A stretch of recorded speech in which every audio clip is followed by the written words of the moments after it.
읽은 말씀을 가지고 오늘 나눌 말씀의 제목은 누가의 복음입니다. 가르치는 일을 하잖아요. 우리가 함께한 사람들을 가르치기도 하고 가족들에게 가르치는 자가 되기도 하죠.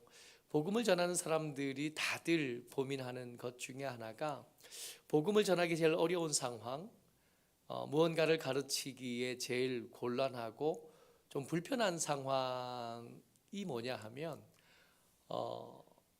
이미 안다고 생각하는 사람을 가르치기가 힘들어요. 잘 못 배우는 거예요. 들을 생각이 없어요. 아니까. 그래서 오히려 저기 선교지 동남아나 혹은 더 가난한 어떤 나라에 가서 복음을 전할 때 오히려 더 열매가 더 쉽게 맺히는 경우가 많습니다. 근데 복음화율에 이렇게 비추어 보면 오히려 유럽이 안 믿는 사람들이 훨씬 많거든요. 근데 그 유럽에 선교사님을 가신 분들의 이야기를 듣고 보면 뭐라 그러시냐면 복음이 안 전해진대요. 이유가 뭐냐? 자기들이 예수 믿고 있는 줄 아는 거예요. 1년에 2번 교회 가는 거예요. 부활절 교회 가고 성탄절 교회 가는 거예요. 이미 전통적으로 그에게 내려온 말씀이 그들에게 있는 거죠. 예수님의 이야기를 그들이 이미 알고 있는 거예요. 성경의 이야기가 낯설지 않아요. 요즘 우리 유치부에서 노아의 홍수 이야기를 나누고 있거든요. 창조 이야기에 이어서 홍수 이야기로 접어들었는데 그 이야기를 그 사람들은 아는 겁니다. 우리 라온이가 홍수 이야기 되게 좋아해요. 노아 이야기를 들어봤나 봐. 노아 아는 거예요. 이렇게 반응해주면 좋은데 뭐 이미 다 아는 얘기를 뭐 또 하나 모르는 얘기 없어요. 이렇게 반응하면 그것처럼 곤란할 데가 없는 거예요. 예수 믿으라고. 예수 믿어야 구원받고 예수 믿어야 구원받을 수 있다고. 너와 내 집이 구원받는 방법은 예수 믿는 것밖에 없다고. 아멘 그러는 거야. 그렇지 당연하지. 예수 믿어야지. 그리고 1년에 교회 2번 가는 거야. 성탄절 날, 부활절 날. 자기는 자기를 생각할 때 믿음 있는 사람이라고 생각하는 거예요. 그 분위기에서 자랐고 그 분위기에서 사는 거예요. 삶 속에 들어가 보면 믿음의 흔적, 믿음의 열매 따위는 하나도 발견할 수 없지만 자기는 자기를 생각할 때 나는 믿음 있는 사람이라고 생각하는 거예요. 그 사람에게 뭔 얘기를 더 할까요? 해 아래 새 것 없다 그랬는데 특별히 설교자들에게 새 것이 없거든요. 설교자들에게 절기 설교가 참 버겁고 힘듭니다. 왜냐하면 선택할 수 있는 본문이 이렇게 한계가 있는 거예요. 제가 설교한 지 이제 30년 돼 가는데 이 시간이 지나는 동안 부활절 설교로 선택할 수 있는 본문으로 다 해보지 않았겠어요? 성탄절 설교로 할 수 있는 본문들 다 선택해 보지 않았겠어요? 그러니까 했던 설교를 또 해야 되는 거예요. 여러분들 예수 믿고 시간이 꽤 많이 지나셨을 텐데 그동안 부활절 날 교회 가면 성탄절 시즌이 되면 듣는 얘기 맨날 그 얘기 아니에요? 그 얘기 또 듣고 또 듣고 또 듣는 거예요. 그렇게 또 들으면서도 매번 새롭다 하면 좋으나 이미 알고 있는 얘기를 또 한다라고 받으면 이것처럼 심심하고 이것처럼 재미없는 게 없는 거죠. 누가가 복음을 쓸 때 누가가 이 누가복음을 기록하려고 할 때의 상황이 사실은 그랬던 겁니다. 4절 말씀 한 번 더 읽어요. 시작. 이는 각하가 알고 있는 바를 더 확실하게 하려 함이로다.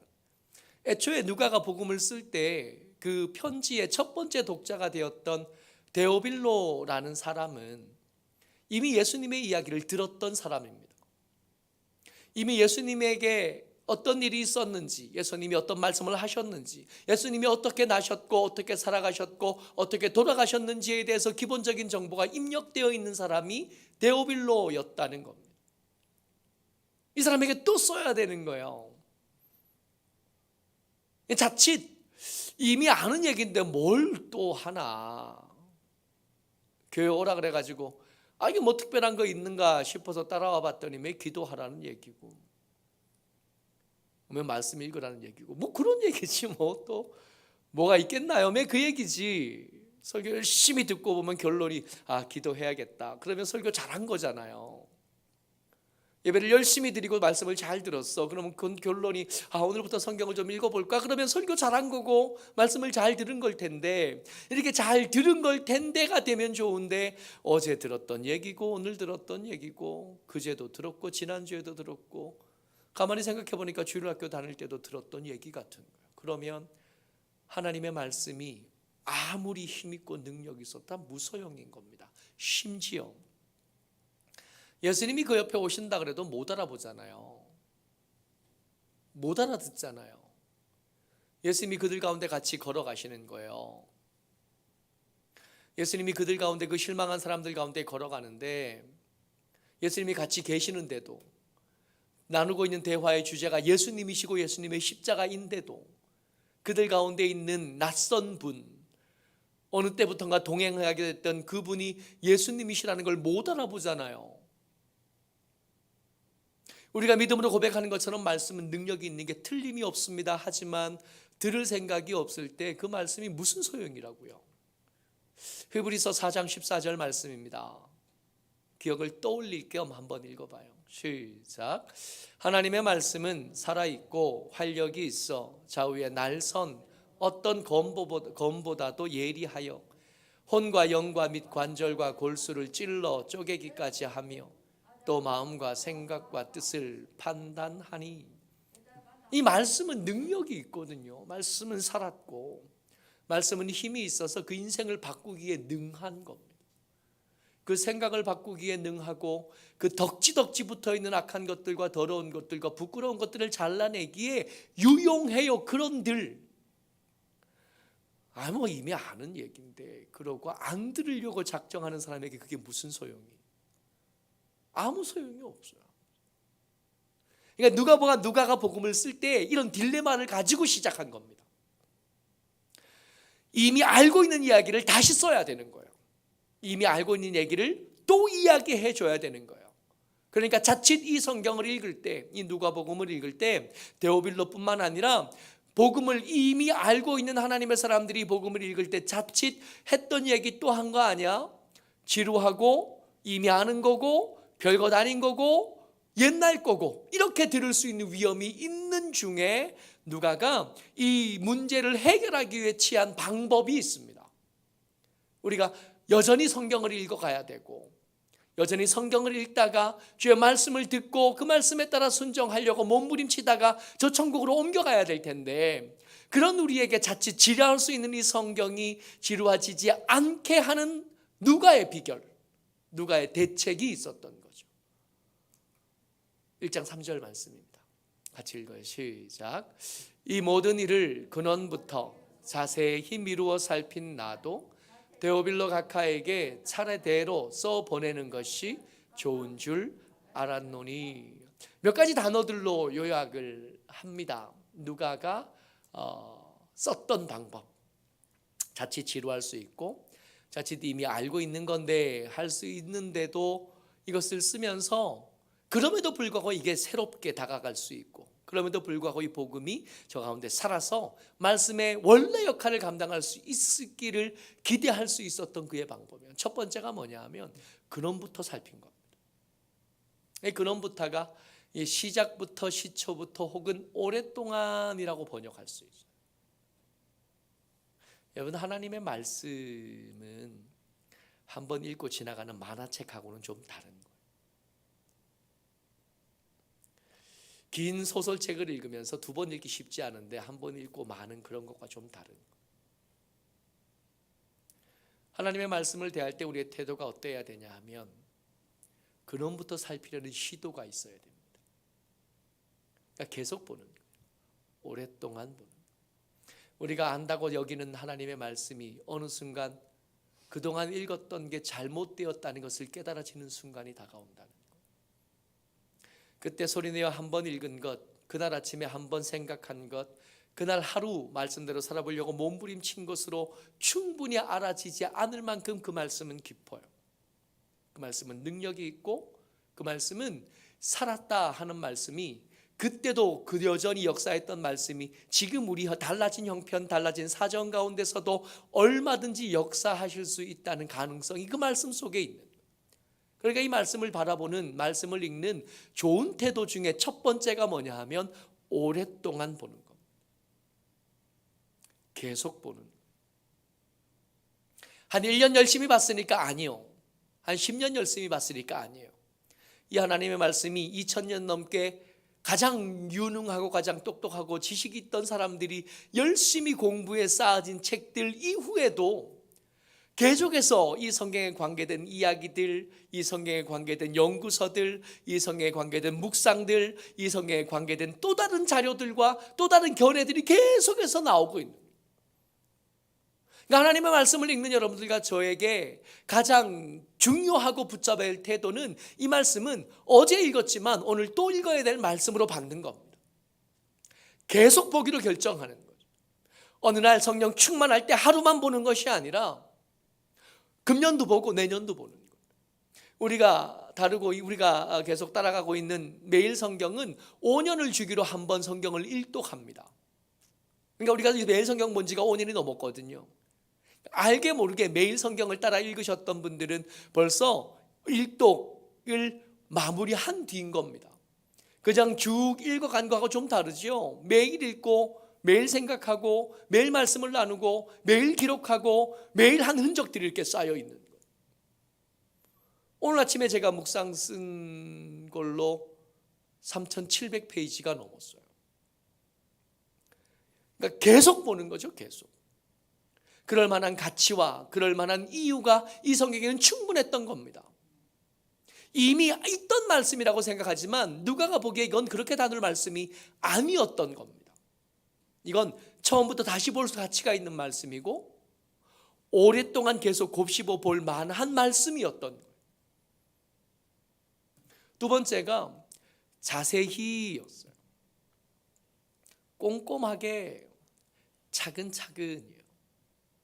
말씀을 읽다 보면 잘 모르겠는 말씀이 생각보다 훨씬 자주 나와요. 이게 뭔 말이래? 한 말씀들이 생각보다 자주 등장합니다. 그러다 보면 이게 듬성듬성 거들 때가 있어요. 저 같은 경우에는 매일 이 말씀 가지고 설교도 해야 되고 이 말씀도 묵상도 써야 되니까 이렇게 하다 보면 곤란할 때가 있는 거예요. 뭔 말인지 잘 모르겠는. 어떨 때는 머리가 꽉 막히고 답답해져서 뭔 말을 해야 될지 옆에 나올 때까지도 가늠이 안 될 때가 있는. 그러면 다음으로 넘어가나요? 설교를 공부할 때 신대원에서 동기들하고 이렇게 농담하듯이 한 말이 있어요. 언제 한 번은 내가 예배 중에 자습입니다 해보고 있 거라고. 오늘은 자습입니다 그러고 내려가 보는 걸 한 번은 해볼 거라고 농담처럼 주고받았던 얘기가 있어요. 말씀을 꼬박꼬박 차근차근 꼼꼼히 읽는 일은 쉬운 일일 수가 없습니다. 그때 사람들이 우리와 먹고 사는 게 달라요. 그때 사람들이 살았던 귀후가 다르고 문화가 다르고 완전히 다른 세상을 살았던 사람. 그 사람들의 이야기를 우리가 읽는다는 건 쉬울 리가 없죠. 공부해야 될 것들이 태산처럼 쌓이게 되는 거예요. 당장 누가복음 1장 읽어가면서 가이사 아구스도가 호적을 명한 때에 있었던 얘기를 하잖아요. 예수님 태어나실 때가. 그 가이사 아구스도가 등장하니까 당장 뭘 공부해야 되냐면 로마의 황제가 다스리는 때가 언제 시작된지를 배워야 돼요. 이 황제가 다스리는 때 이전에 삼두 정치가 이 두 번에 걸쳐 있었는데 이 삼두 정치가 어떻게 무너졌고 어떻게 이 가이사 아우구스토가 황제가 될 수 있었는지 그 공부해야 돼요. 이 점점 공부할 것들이 늘어나는 거예요. 이걸 하는 일이 쉬울 리가요. 이걸 하는 일이 그냥 만만할 리가 없죠. 그러나 이 성경은 그렇게 시간을 들여서 꼼꼼히 차근차근 읽을 가치가 있다는 겁니다. 금년 들어오면서 처음 제가 읽은 책이 위대한 언어들을 찾아서라는 책이에요. 김지수 씨가 쓴 책인데 이 책이 인터뷰하는 사람이에요. 김지수 씨가. 이 사람이 17명을 인터뷰하고 그 인터뷰의 내용을 요약한 겁니다. 위대한 스승들의 이야기, 그들의 가르침을 이렇게 옮겨왔는데 첫 번째 등장한 사람이 누구냐면 이어령 씨예요. 이어령 씨가 그 마지막 순간에 인터뷰했던 사람이 김지수 씨고 이 가르침이 한 20페이지, 30페이지 정도에 요약되어 있는 거예요. 그걸 읽고 나니까 무슨 생각이 드냐면 이게 너무 요약돼서 이 원래 느낌이 뭔지 잘 모르겠는 거예요. 그 다음 책을 읽고 싶은 거야. 이어령 씨가 원래 했던 이 김지수 씨와 나눴던 원래 이야기가 뭔지 궁금한 거예요. 찾아봤더니 김지수 씨가 썼던 마지막 수업이라는 책이 또 있더라고요. 그러니까 그거 사서 또 읽어봤어요. 또 읽고 나니까 그 읽는 중에 이어령 씨가 자기가 읽었던 좋은 책들 얘기를 이렇게 하는데 카라마조프가의 형제들이라는 책을 자기가 그 긴 책을 3번이나 읽었대요. 궁금했어요, 그 이야기가. 그래서 한번 사봐야지 그러고 여기 알라딘 중고 서점 가서 샀는데 두께가 이만해요. 보통 요즘 책이 종이가 두껍거든요. 이 책은 전화번호부 옛날 그 기억나세요? 성경책 같은 그 재질로 이만큼 두꺼워. 이걸 뭐 3번씩이나 읽었나 싶은데 어쨌든 뭔가를 꼼꼼히 공부한다 그러면 하나로 끝나지 않고 이게 꼬리에 꼬리를 물게 마련이거든요. 성경을 읽다 보면 이 성경의 이야기가 나올 수밖에 없었던 배경도 궁금하고 그때 사람들의 그 다음 인생도 궁금하고 그러다 보니 자꾸 읽게 되고 더 들어가 보게 되고 더 들어가 볼 가치가 성경에 있다는 겁니다. 너희들이 다 안다고 생각하겠지만 그렇지 않다고 이 누가가 생각했던 거예요. 데오빌러가 이미 충분히 안다고 생각하지만 그렇지 않아 자세히 읽어보면 네가 그럼에도 불구하고 더 읽어야 되고 더 알아야 될 것들이 이 책에는 더 무궁무진하게 있어 라고 생각한 겁니다. 그래서 이걸 더 꼼꼼히 읽어야 되고 더 차근차근 읽어야 돼요. 그럴 가치가 있고 그럴 필요가 있는 책이었던 겁니다. 그리고 다른 복음서와 달리 누가가 가진 더 특별한 특징이 하나가 있는데 누가는 이 마태복음과 달리 마가복음과 달리 이걸 차례대로 쓰기로 결정을 했대요. 그러니까 반드시 차례대로 읽어야 됩니다라는 뜻이 아니라 누가복음은 이 예수님의 이야기를 쓸 때 역사의 순서대로 시간의 순서대로 한번 써보자. 그러고는 1편 누가복음을 쓰고 2편 사도행전을 쓴 겁니다. 그래서 신약성경을 읽을 때 이걸 만약에 역사 순서대로 좀 고민해보고 싶고 묵상하고 싶다 그러면 누가복음과 사도행전을 읽는 거예요. 구약성경에는 역사서가 사무엘 상하 읽으면서 역대 상하, 열왕기 상하를 읽으면 되잖아요. 신약성경에서는 누가복음과 사도행전을 읽으면 그 위에 아래 위에 이렇게 끼워 넣으면서 묵상하고 생각할 수 있는 여지가 되는 거죠. 하나님의 말씀이 누가가 대한 하나님의 말씀의 태도가 이랬다는 겁니다. 근원부터 살피자. 꼼꼼히 살피자. 그리고 순서대로 한번 읽어보자. 성경을 읽어가는 수많은 태도들이 있지만 누가가 대한 태도가 이랬다는 거예요. 여러분 우리가 성경을 매일 읽습니다. 근데 이 매일 읽는 성경이 매일매일 새로 왔으면 좋겠는데 이러려면 우리가 가지고 있어야 될 태도가 뭐냐 하면 근원부터 살피겠다. 오랫동안 시간을 두고 오늘 결판을 낼 일이 아니라 오늘도 하고 내일도 하고 우리가 정말 주의 은혜로 내년에도 살 수 있게 된다면 내년에도 할 일로 이걸 이렇게 세워놓는 거예요. 하나님의 말씀이 내 삶에서 오롯이 그 빛을 여전히 밝히면서 계속 관통할 수 있도록 우리 라오니의 때에도 우리 다오니와 지우의 때에도 그 나이 때도 하나님의 말씀이 그 가운데 이렇게 펴져 있어야 되고 우리 박순학 집사님, 전진아 집사님처럼 93세, 94세가 돼도 그때에도 여전히 하나님의 말씀 그 삶 가운데 오롯이 불을 밝힌 채로 그대로 거기 있어야 돼요. 그러려면 근원부터 살피려는 태도가 필요하고 꼼꼼하게 자세히 살피려는 태도가 필요하고 내 나름대로 성경을 읽으려는 시도가 누가는 차례대로였지만 우리 나름대로의 또 다른 시도가 성경을 향해서 계속 진행되어야 될 필요가 있는 겁니다. 우리가 좀 전에 찬양할 때 어머니가 많이 읽으면 눈물 많이 흘리던 그 모습이 우리 아들들이 기억하는 우리의 모습이어야 되잖아요. 우리 손주들이 기억하는 우리들의 모습이어야 될 텐데, 그러려면 그때 갑자기 되는 게 아니라 지금부터 연습하고 시작한 뒤에라야 그런 어머니도 되고 그런 할머니도 되고 그런 할아버지도 될 수 있는 거거든요.